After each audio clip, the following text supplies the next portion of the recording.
Hey guys, welcome back to the Midlife Crisis channel. If you're new here, thank you for checking it out. If you're a returning viewer, thank you for coming back as well.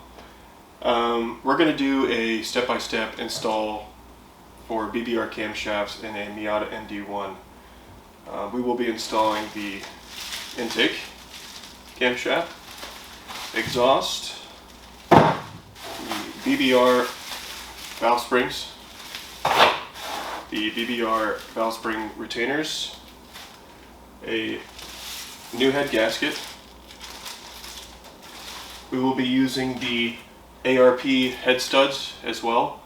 The OEM head studs are a stretch, like a stretch torque bolt. And why not? If you already have the head off, if you're changing around valve springs and stuff like that, why not put something stronger in there anyways? So whatever. We will be using all Mazda RTV silicone. What I do to make it easier on myself, I go ahead and get rid of the passenger fender liner, bottom portion of it, and the engine under tray to get to. It's gonna be tough to see with this. It's a little hole right here. That's gonna be your radiator. I was gonna go ahead and take this out of the way. If you have a tube, you can connect it inside here, run it down and drain it. I do not have a tube that fits the gauge of the little drain plug of the radiator. So what I'm going to do is I'm going to go ahead and take this off. I got all my clips together. All my fender liner clips are going to go into the same bag, labeled and put away because I'm anal like that. So I'm going to go ahead in the next scene. I can't drill and film this thing at the same time, but I'm going to drill out these little rivets. There's 3 on each side and some simple little Phillips heads. And take this under tray off, and then we'll get to draining out the radiator. We got all that out of the way, got all the rivets cleared out. Then we can drain the coolant. Pop the top to the coolant, help it drain a little bit. Come down here.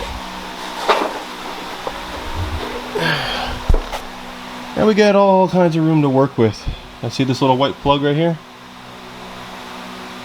Let's turn this brightness down a little bit.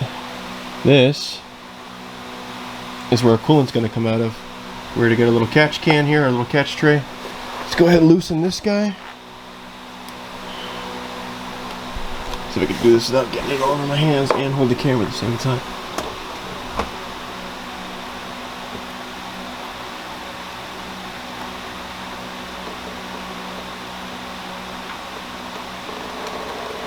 Just like that.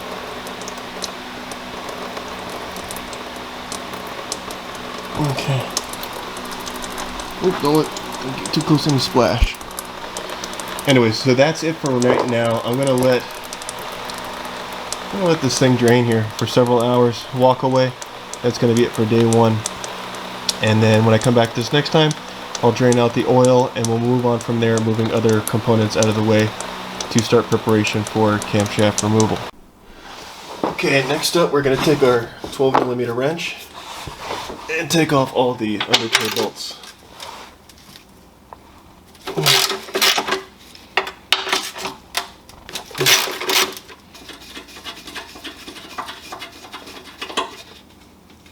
Alright, what do we got?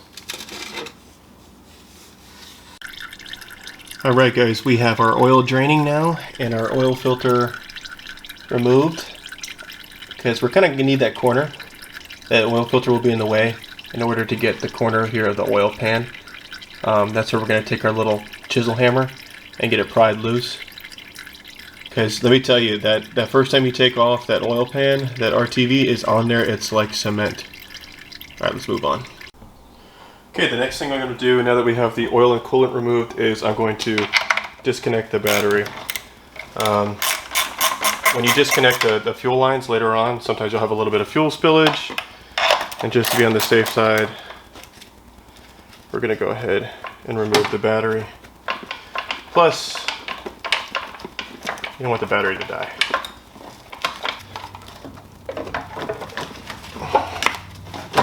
There she's out.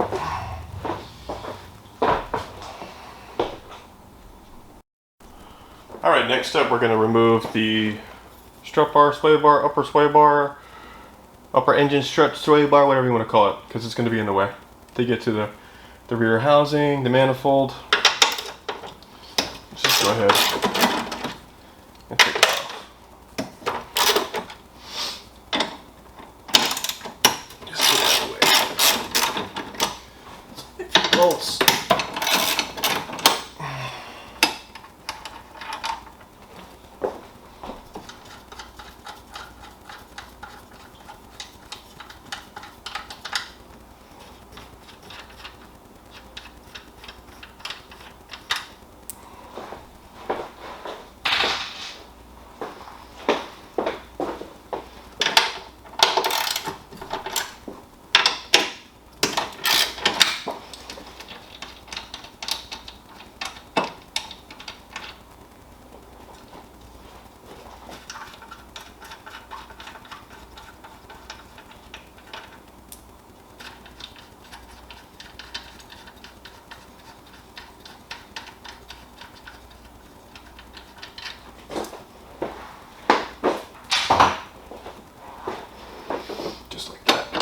Boom.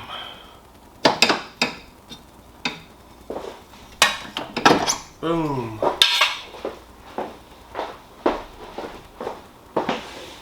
Boom.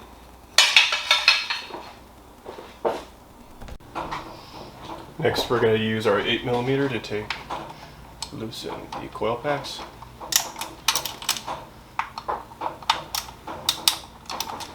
Alright guys, I'm going to go ahead and move the coolant overflow out of the way. In order to get it out of the way, there's two little clips on each side. You pop them forward and just pull up, and just like that, your coolant reservoir overflow comes right out. Very easy stuff. Let's disconnect the coolant hose so we have room to get to some little bracket or something that's back here for this intake system.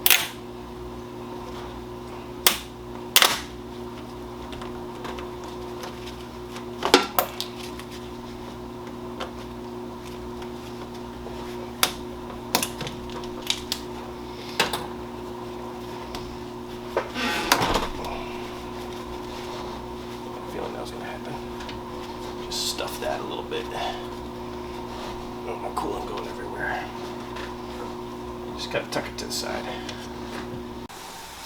Do a jump cut here real quick, guys. Just want to show you the bracket for the Mishimoto intake system was way behind the air box.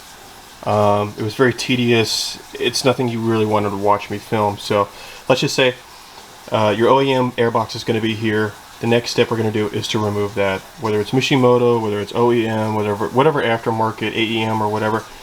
Get that out of the way, and then we're going to move forward. There we go.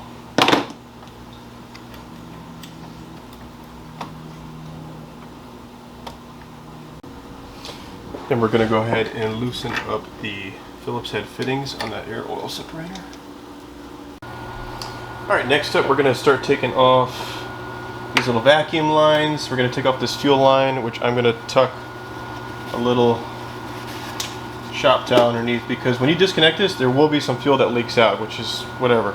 That's the last amount of fuel that was left in the lines from the last time the car was turned on, primed, or something like that. Go ahead and get these off. No, I'm just going to put this one. Disconnect this guy.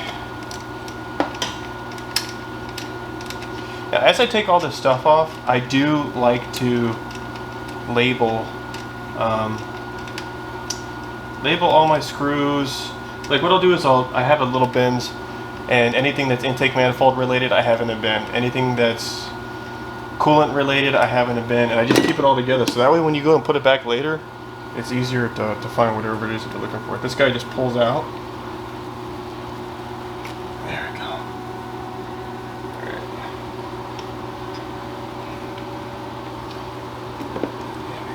Fuel guide right here.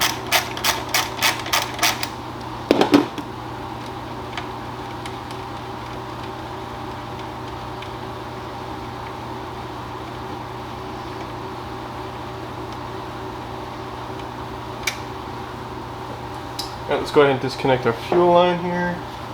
Let's see what kind of gas we got coming out. Now, you kind of just want to like pry out to the side and push up. as so, like that. And now you can pull it out. Now you can pull the clip out. And we got a little bit of gas. I'm just gonna let that drip on the shop towel. And then, let's see, come back and I'll get the ratchet for the manifold. Now, typically what I use is a little pair of nose pliers instead of just cutting clips or whatever. I try to keep everything intact, keep it OEM when you put it back together. I do have extra sets of these zip tie clips, but they're easy to just pop off, so to speak. Pinch and pull. There we go. Alright, a little T20. Let's get inside here. Okay, next up we got 1, 2, 3, 4, 5, 6 underneath the manifold 10mm bolts to get off. These are long. You are going to need an extension. And to get that bottom one off, we are going to have to remove the driver's side tire, which I'll show you guys how to get to. It is a pain in the butt. A pain in the butt.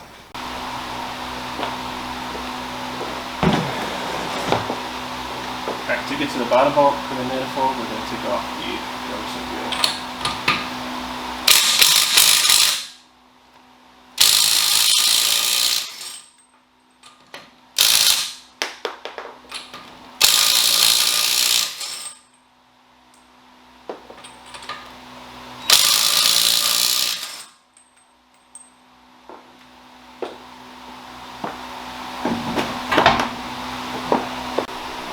I want to show you guys something. At the very bottom of here, there's a bolt for the intake manifold that's very hard to get to.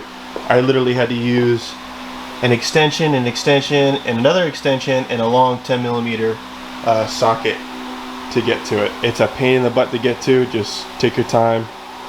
Come in through take off your driver's side wheel and come in through the side and get it. Okay, now that we got the manifold bolts all taken care of, we're going to go ahead and start getting this harness out of the way. Just so you know, it's easier to pull the manifold and all that stuff out of the way.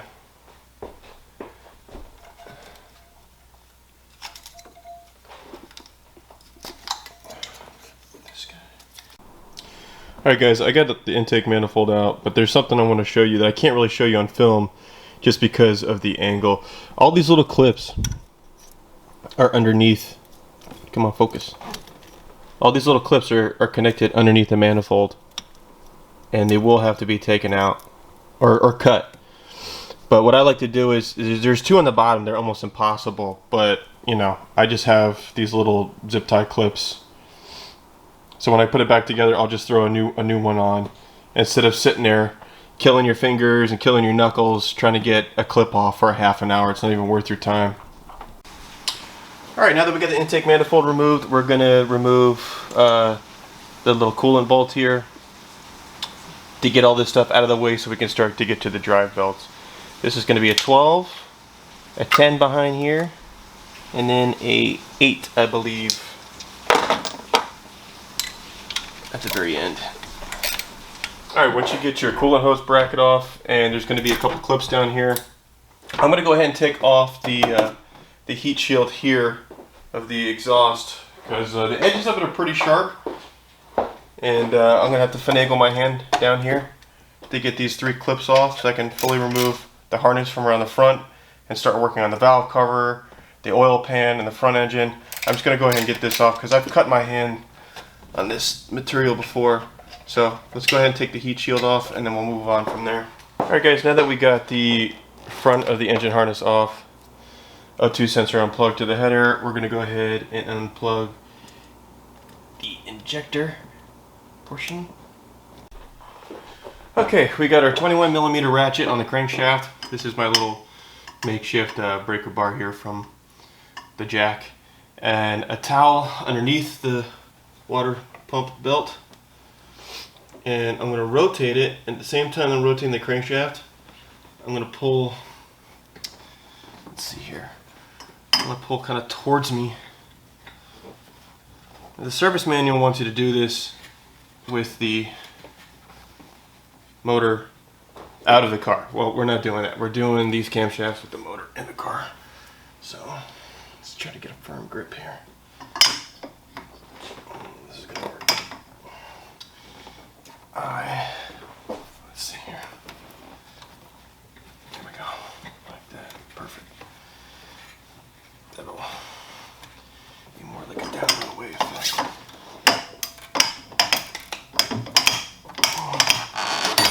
Got it. Alright. Belts are off. Next step we're going to do here is we're going to loosen up the header bolts. I think there's what, 1, 2, 3, 4, 5 with a 14 millimeter. And I'm going to see if I can just get this thing off and pull it to the side and still get the head off without taking off all the other exhaust components, because there's a bunch of like heat shield pieces and it's a pain in the butt, you know, to take off the OEM exhaust pieces. So I'm just going to go ahead and loosen the header and just try and pull it to the side. Okay, we got our header bolts up top loosened, taken off, and now the OEM header has like these this little support bracket here and there, the cat. Four 14 millimeter bolts we're going to take off. Now with the header bracket of 14 millimeter bolts down below removed, I was able to pull the header to the side with my handy dandy little bungee cord, which I love when doing this kind of stuff. I'll be able to pull the head off without having to take the whole exhaust system off, which, like I said, is a pain in the butt. You don't want to do that. So now we're going to move over to the rear main housing, which there is a little 10 millimeter bolt here and a 10 millimeter way in the back of there. You're going to have to reach around, grab your smallest wrench you can because it's a tight fit, and take off those two 10s.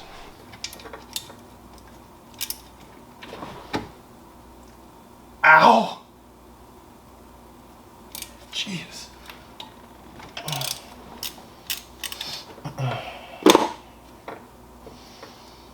That'll be a bleeder.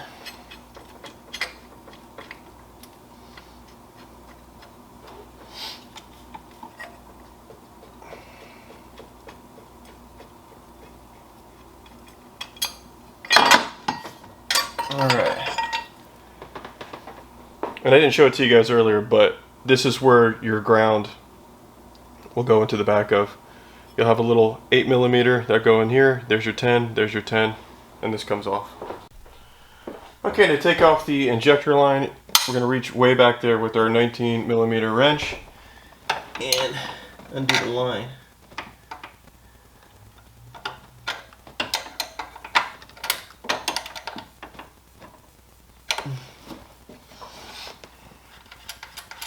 Little fuel will probably come out, but that'll be alright. That's free. It's free. That's fuel. Alrighty.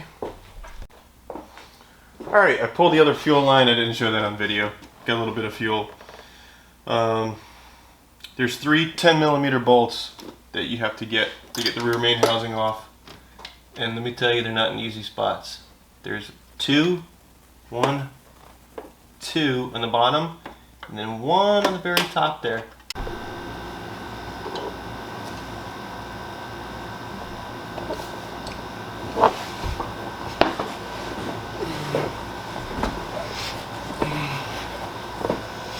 Alright guys, for this next step we're going to take off the oil pan.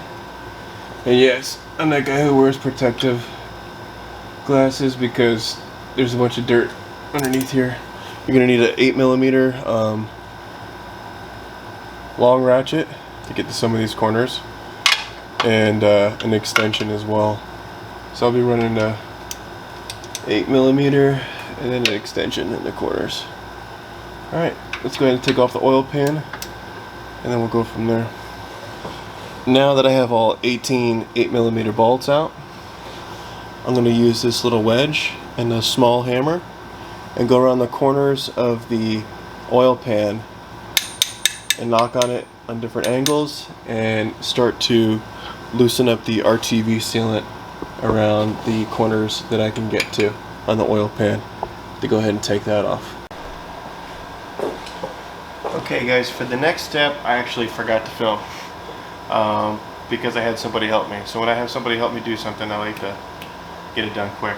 I loosened the crankshaft bolt, which is a 21mm ratchet you're going to need. I just hook mine to a ratchet and actually make my own breaker bar out of a jack handle. I have a breaker bar, but the head knuckle part is too big to get behind the front lower sway bar. So I use like a Craftsman 1-inch, half-inch ratchet, and then make my own breaker bar. But then I have my girlfriend sit in the driver's seat. I put it in the 6th gear, and then I have her put her foot down on the brake as hard as she can. So that way there's nothing rotating. So as I'm turning it counterclockwise, it's easier to break loose. Because let me tell you, even with a breaker bar, and you know, I'm not the strongest guy in the world, but I'm definitely not the weakest. You got to use all your might to pull that that crankshaft pulley loose. It takes a second.